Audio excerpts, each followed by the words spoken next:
Ele era moço, muito moço. Um moço que acreditava no sonho e amava a música. Ele era um moço que, professor embora, lecionando na aplicação, respeitado pelos alunos, estimado pelos colegas, um dia largou o magistério onde transmitia seus conhecimentos especializados para se dirigir aos moços da sua idade, moço que era, usando da linguagem que os moços entendiam. Amava os Beatles e com eles se correspondia dos States, trazendo gravações ainda ignoradas por aqui, e as divulgava e promovia. Gordo, enorme, tinha a bondade dos gordos, a sabedoria dos estudiosos, a seriedade dos que creem. E ele acreditava na música mais do que tudo como fator de aglutinação dos jovens. Ele era moço e cedo se projetou. Seu nome, sério e grave, quase ignorado ficou. Mas quem não conhecia o Big Boy? Que não hesitava em usar camisas berrantes, jaquetas coloridas, projeção exterior de sons e ruídos que dentro de si trazia. Foi o criador dos bailes com gravações que só ele tinha. Foi o criador de expressões que populares se tornaram. Nós, para ele, éramos o Crazy People. Hello, Crazy People. Mas de crazy ele não tinha nada. Era apenas um moço que amava a música, que da música viveu e talvez com a música tenha morrido. Tão contagiante era que dentro em breve, quem sabe se os sons harmoniosos e serenos da paz celestial não se transformarão num agitado soul. Big Boy, meu amigo, nesta hora para você não há lágrima, e sim um abração.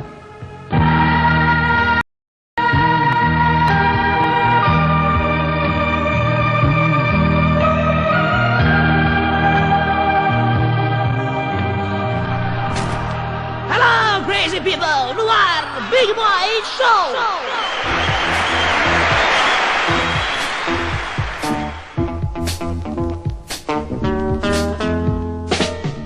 E às 6 horas era o grande momento, que entrava no ar o programa do Big Boy. E ele entrava todo dia da mesma maneira. Falava, aqui quem fala é Big Boy, e a Mundial é show musical. E era um programa super animado, com uma operação rapidíssima, e músicas pra cima, e era onde havia os grandes lançamentos, tudo que estava saindo lá fora era lançado no programa do Big Boy. E o Big Boy tinha uma tendência a tocar músicas dançantes, muitas músicas. Ou música pop, música comercial, música que tinha 3 minutos de duração. Existia um rádio antes do Big Boy e um rádio depois do Big Boy. Ele mudou toda uma linguagem do rádio no Rio de Janeiro e no Brasil. O Newton recebia, os amigos traziam, eles trocavam discos importados. Ele um dia pegou esses discos e levou lá no Rádio Tamanho. Por que vocês não tocam isso aqui? Aí o programador lá riu, e ele levou a segunda vez, levou a terceira vez, levou a quarta vez. Acabaram contratando ele para ser programador da rádio. Transformou a Rádio Tamoio, quer dizer, os horários que ele fazia a programação, numa rádio mais dirigida para a garotada. A linguagem não. Um dos programadores, um dos melhores programadores da rádio, era justamente o Newton.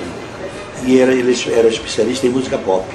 E tinha na casa dele raridades, como dizia no Brasil, que é discos que até nem tinham sido lançados comercialmente nos Estados Unidos.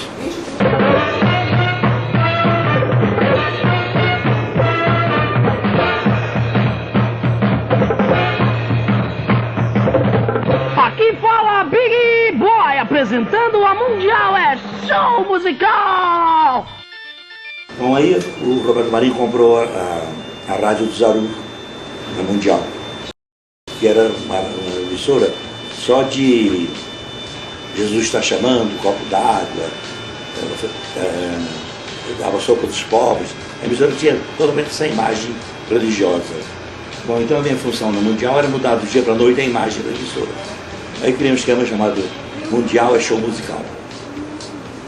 De 15 em 15 minutos entrava um show diferente, de música francesa, brasileira. O Reinaldo Jardim contratou o Newton como programador da rádio.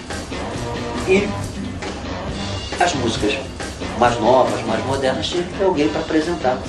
Aí ele colocou o Newton para apresentar, com o nome de Big Boy. Aí o Newton ganhou um horário como disc jockey, às 3 horas da tarde, fazendo um programa chamado Big Boy Show. Mas ele reclamava muito que os locutores pronunciavam os nomes em inglês tudo errado. Então é fácil, eu falei para ele, pega o microfone. Ele era super tímido. Depois ele embalou e fez um sucesso que alavancou a Mundial e conseguiu os primeiros lugares da audiência. Aí que ele mudou a linguagem do rádio, porque ele começou a falar para garotada. E a música que ele tocava era a música montada para a rapaziada da Zona Sul, né? E os lançamentos, né? O que estava acontecendo no mundo. Ainda, né? Colocou uma coisa que também não colocava no rádio sonoro, né? De galinha, né? A tiro, isso eles não faziam, né? Então isso chama a atenção. E a linguagem, falando gíria, falando para o jovem. A linguagem da rádio começou a se transformar para você falar para o jovem. Mudou totalmente o rádio. Tá bom, aí chegou lá o Big Boy. Eu tô vendo a imagem dele. Chegou uns 10 minutos antes. Você que é o João, o Humberto Reis falou contigo, então eu vou fazer um programa. Isso não vai dar certo. Aí eu olhei para aquele cara, a blusa toda estampada, com uma malinha. Olha, aquilo ali era segredo de Estado, aquela mala. Depois eu vim saber que aquilo ali era segredo de Estado. Não, os meus discos são todos em 45. Eu toco um ou outro, 33. Eu digo, que eu fui amarrar meu cavalo, 45. Eu acho que eu nem tocava 45. Ele tinha os buracos que ele falava, onde ele ia buscar os discos. Isso era um segredo de Estado, porque ele não ia entregar esse ouro para ninguém.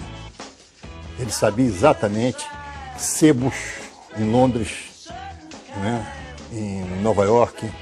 Ele sabia exatamente onde ia buscar os grandes sucessos. Fora isso, o nome dele começou a crescer lá fora como o grande comunicador do rádio brasileiro para público jovem. E as próprias gravadoras, então, tinham interesse em procurá-lo ou encaminhar para ele material. O Big Boy também foi responsável pelo crescimento da música estrangeira no Brasil. Normalmente um disco para chegar aqui no Brasil demorava de 2 a 3 meses. Ele abreviou esse espaço de tempo, pelo menos na mesma época do lançamento.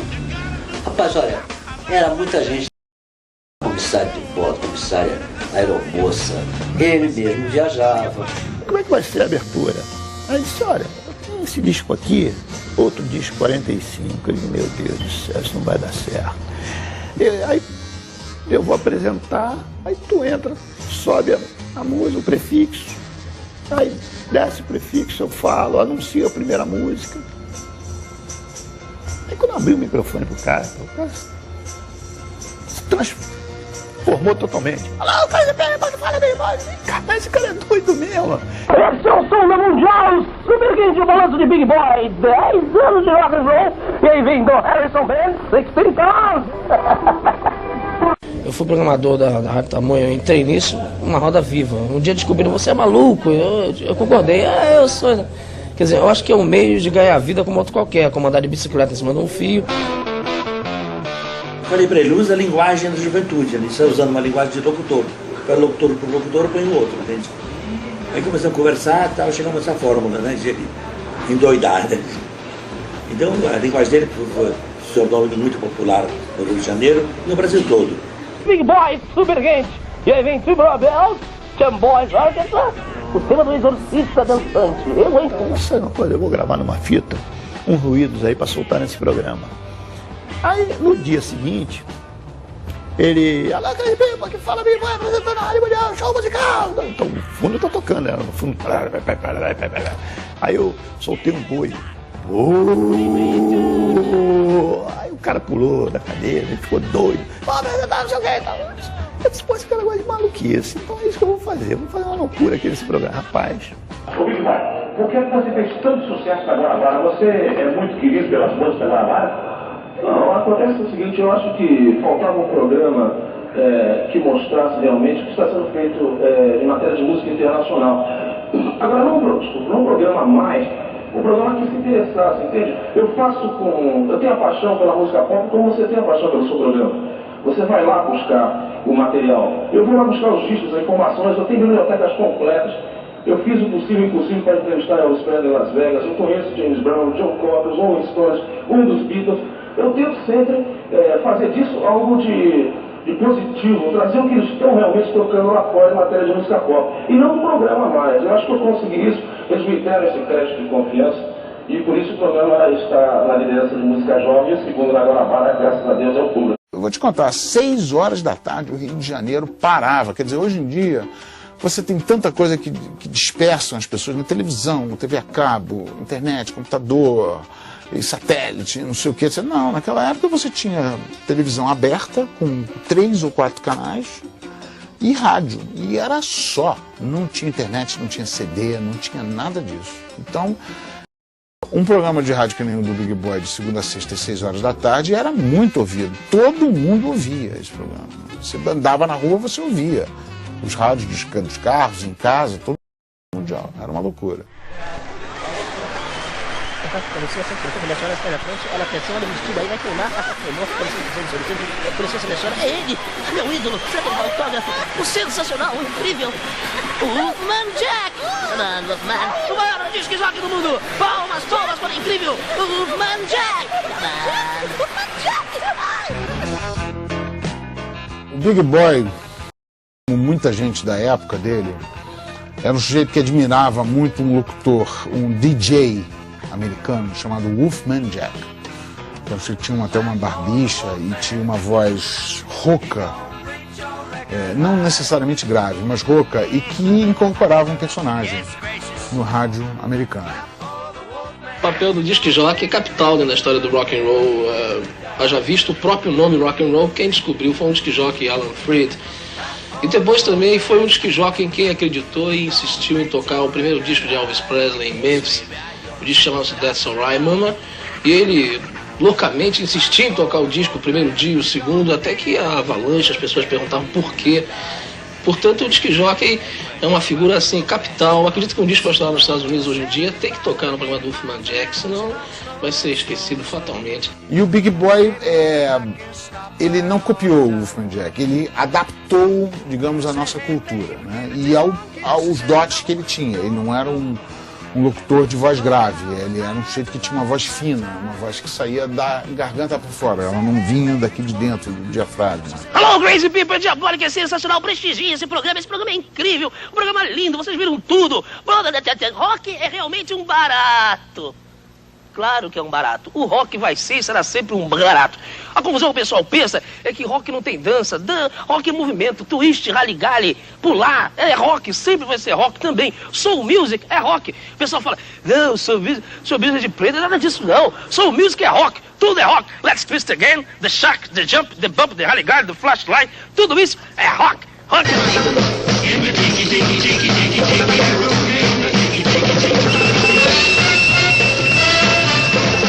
Meus amigos deste simpático clube, neste momento, o Baile da Pesada, a maior boate do mundo, passa ao comando do maior disc jockey de juventude do Brasil.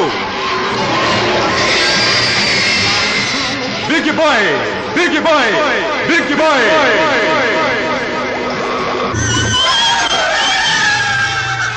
Aqui fala Big Boy apresentando o Baile da Pesada, o verdadeiro barato. Let's go, Crazy People!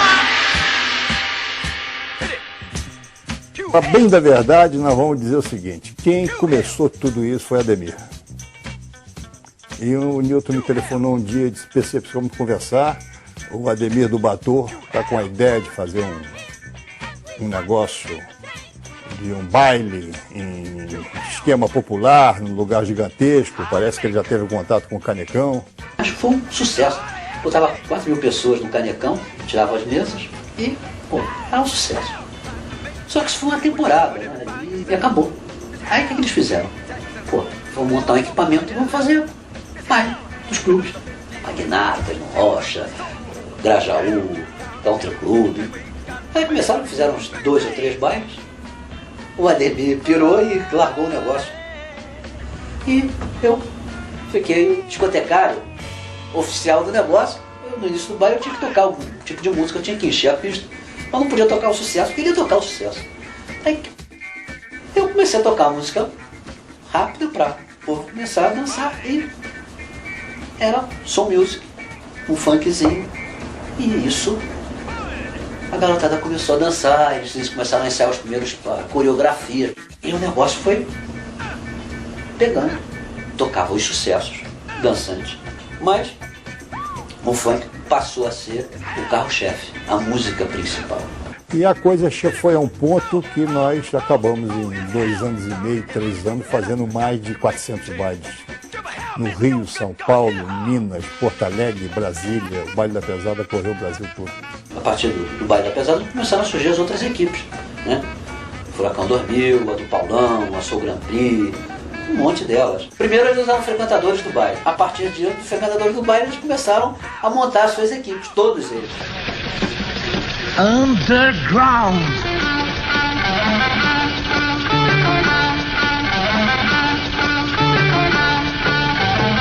Rádio Jovem, Eldorado FM Stereo, 98.1 MHz. Na época, 1900 e early 70s, né, o começo dos anos 70, ainda havia uma carga muito forte trazida dos anos 60, do Flower Power, da contracultura, das coisas lisérgicas. E havia os grupos de rock, né, que nem Pink Floyd, enfim, outros grupos dessa época que faziam esse tipo de música.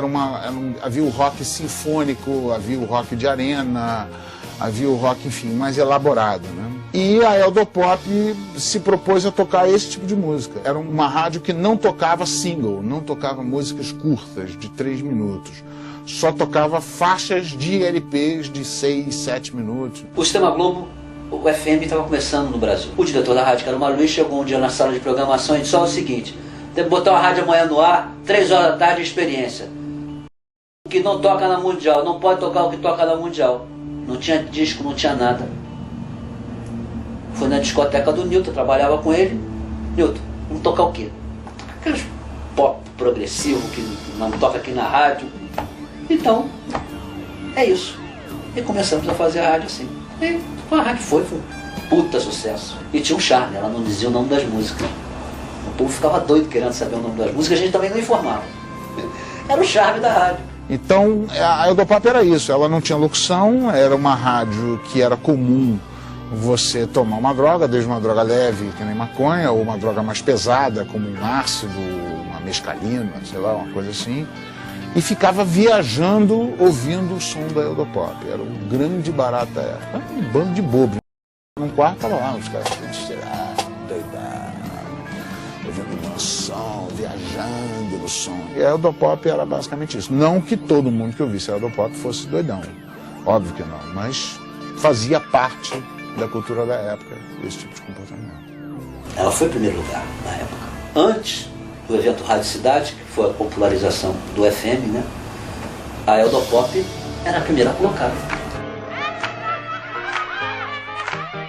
Ele influenciava no rádio, ele influenciava as gravadoras, enfim, e a mídia de uma maneira geral. Ele era o papa do pop.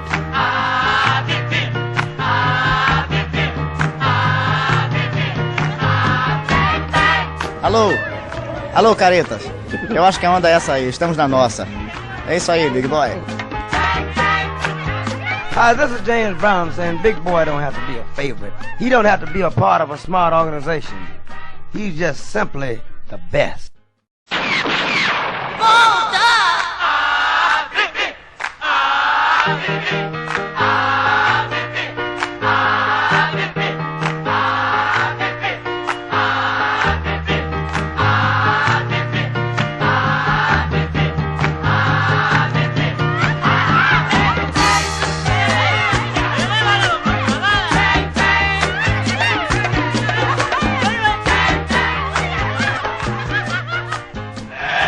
Ciao, fellas. Bye-bye. Bye-bye, crazy people. Ciao.